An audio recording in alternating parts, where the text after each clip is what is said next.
Hey, it's Jim. It's Sunday. I think it's July the 23rd.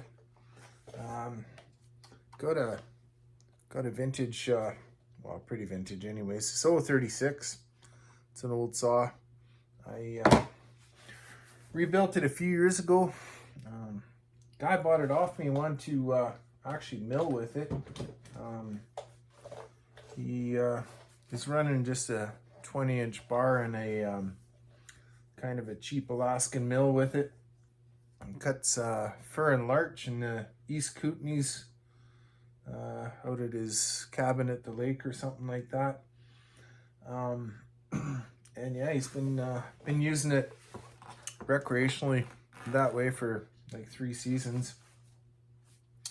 Just brought it into me, and I think all it is that it just the carb needs retuned for the heat, but it's amazing. I was reluctant to actually sell it to him, but he quizzed me about what I was going to recommend for fuel and oil and everything, and he's been following that advice. 40 to 1, a 91 type octane, not using Stiller Husky oil. I've got a it's a Shell synthetic 2-stroke oil that I recommend. He's been doing a good job of keeping his air filters clean, and the saw could use a blow off and everything, but at least he's keeping his air filters clean. Just did a compression test on it. It's about 140 psi. You can see that it's been running rich. I noticed that on the spark plug as well. But it's really nice to see such a nice coating, and I don't know if the light's gonna work or not here, but just a nice film of oil on everything, and a guy'd probably expect to see some wear and scuffing and everything on that piston, but yeah, it looks just as good as it did when it was brand new. The camera always distorts some of the film to make it look like it's scuffed or whatever, but anyways, yeah, the I don't know if I'll be able to show you the spark screen. I'll see if I can put my thumb in there and maybe yeah, so you can see like it's burning clean. So often with a lot of the other stuff there, when guys are running either Still or Husky in it, I'll look at those spark screens and they're just covered and coated in that kind of coking mess. So it's just like this type of stuff, only it's kind of still tar almost. And I'll pull spark screens out that look like this. There's no room for the exhaust to get out.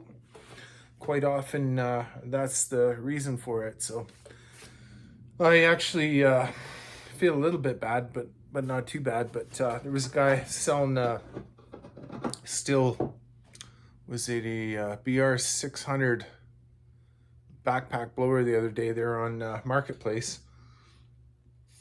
and he figured it needed a valve adjustment and whatever else, and he'd already bought a new one. And one of the main things was that the spark screen was just plugged right up with that stuff. And I know a few years ago I had 27 guys working for me doing some wildfire mitigation projects, and the Still saws we were running, we were using Still oil, and yeah, it was just about daily that you had to clean those out, and brush saws at work, weed whackers, any of that kind of stuff. So it just it's really disappointing that the two companies that probably sell the most saws have the crappiest oil, but you kind of wonder if maybe that's intentional. I'm not a conspiracy theorist. I'm just saying, you know, if the glove fits, it is what it is, right? So anyway, I don't want to go on a big rant here. So Sunday late afternoon, I'm in the shop. Going to clean this old saw up and then get her back out to work so that guy can keep doing his thing. But yeah, to try and help you guys keep doing your thing, think about that. And I think talking mix oil is almost the same as religion and politics, but yeah,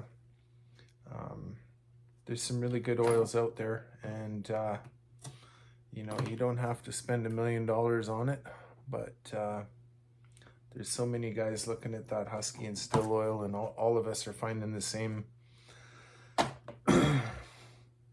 with it. So you know, it's a common thing. But anyways, keep your air filters clean, fuel filters, change your spark plugs once in a while, and good oil, good gas, and these old saws will go forever pretty much. Just you got to look after them and they'll look after you. Okay, have a good week.